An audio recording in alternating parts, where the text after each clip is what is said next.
Combattre le racisme, ce n'est pas une posture morale, ce n'est pas une posture abstraite, ce n'est pas une posture de bienséance.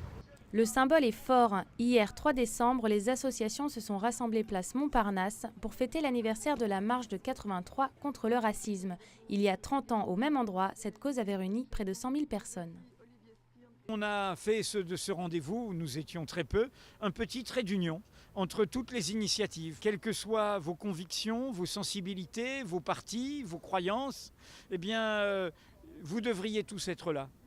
Mais au fait, le racisme, qu'est-ce que c'est ? Le racisme, c'est la haine de la République, c'est la haine de l'égalité. Dans les années 80, l'antiracisme, c'était quelque part une bataille de la gauche contre la droite. Aujourd'hui, être raciste, c'est prendre position dans une société qui est devenue multiculturelle, qui depuis 30 ans est agitée par des discours de haine. Discours toujours d'actualité, la veille de ce rassemblement, un gala contre le racisme a réuni politiques et artistes autour des attaques récemment subies par Christiane Taubira. Ça fait des années que je lutte contre le racisme.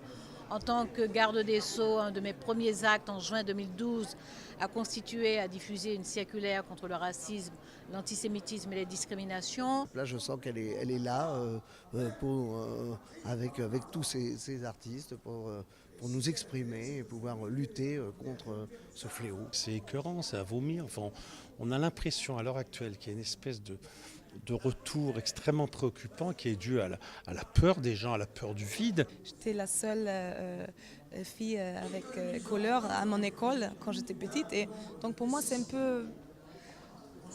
triste de dire un peu normal, mais c'est vraiment malheureusement ce problème existe encore. Tout ça, évidemment, est un combat du gouvernement, mais c'est aussi à chacun de nos concitoyens de se saisir et de se mobiliser sur ces questions. La France ne serait pas plus raciste qu'en 1983, pourtant les menaces se multiplient et les agressions se font de plus en plus fréquentes, mais surtout plus violentes.